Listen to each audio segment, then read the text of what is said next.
А что если крупнейший город древнего мира был спрятан под густыми джунглями Юго-Восточной Азии? Цивилизация, потерянная во времени, с ее колоссальными сооружениями и изысканным искусством, поглощенная землей. В глубине Камбоджи величественный Ангкор-Ват стоит как молчаливый страж, не просто храм, а врата в забытую империю, полную тайн и великолепия. В 1860 году французский исследователь Анри Муо отправился в неизведанные леса Камбоджи. Среди высоких деревьев и запутанных лиан он наткнулся на нечто необыкновенное. Огромный храмовый комплекс с устремленными в небо шпилями и изысканными резными украшениями.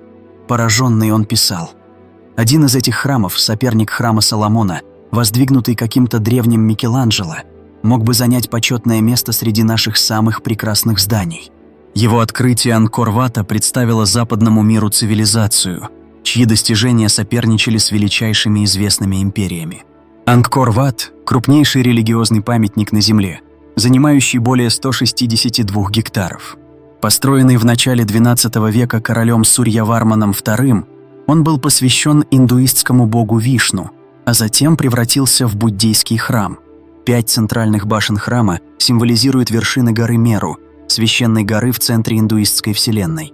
Его стены украшены более чем 2000 резных апсар, небесных танцовщиц, каждая из которых уникальна, запечатлевая моменты божественной грации и красоты. Но Ангкор-Ват – это лишь начало. Рядом находится Ангкор-Том, последняя столица Кхмерской империи, основанная королем Джаяварманом VII. В ее сердце стоит загадочный храм Байон, известный своими огромными каменными лицами, спокойно взирающими во все стороны. Проме, еще одна жемчужина этого древнего города, переплетена корнями гигантских шелковых деревьев, зловещее напоминание о том, как природа возвращает себе созданное человеком. Далее, Банте-Айс-Рей, построенный из красного песчаника, демонстрирует тончайшую резьбу в кхмерском искусстве, настолько изящную, что ее называют драгоценным камнем. На протяжении веков истинный масштаб этой цивилизации оставался скрытым. Однако недавние достижения приоткрыли завесу времени. Используя технологию лидар, лазерное сканирование, ученые составили карту ландшафта под пологом джунглей. Эта революционная технология проникает сквозь густую растительность, выявляя контуры Земли. Обнаруженное ошеломляет. Ангкор был не просто собранием храмов, а частью огромного городского комплекса, возможно, крупнейшего доиндустриального города в мире, способного поддерживать до 1 миллиона жителей. Это подводит нас к увлекательной теории. Ангкор как гидравлический город. Ученые предполагают, что успех Кхмерской империи во многом обусловлен ее сложной системой управления водой. Огромные резервуары, называемые бараями, некоторые из которых достигали 8 километров в длину и вмещали до 50 миллионов кубометров воды, собирали и распределяли воду через сложную сеть каналов, рвов и водосливов. Эта система не только обеспечивала орошение, но и регулировала наводнение, поддерживала несколько урожаев риса в год и была неотъемлемой частью градостроительства и религиозной символики. Представьте, какое мастерство требовалось, чтобы построить такую систему без современной техники. Кхмерские инженеры продемонстрировали глубокое понимание гидрологии и инженерии. Западный и восточный бараи были чудесами своего времени, позволяя выращивать несколько урожаев риса в год и поддерживая процветающее население. Каналы связывали храмы, жилые районы и сельскохозяйственные угодья, отражая тщательно спланированный город, в котором сочетались практичность и духовность. Но как транспортировались и собирались колоссальные камни Ангкор-Вата?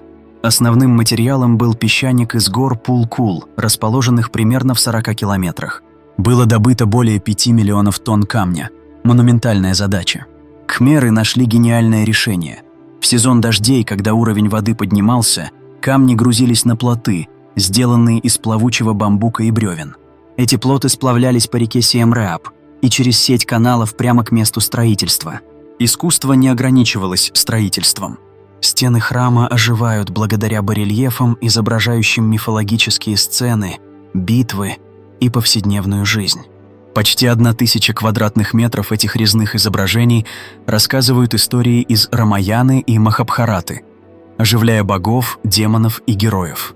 Каждая резьба Апсары уникальна, демонстрируя высокий уровень художественного мастерства и внимания к деталям, характерный для кхмерского искусства.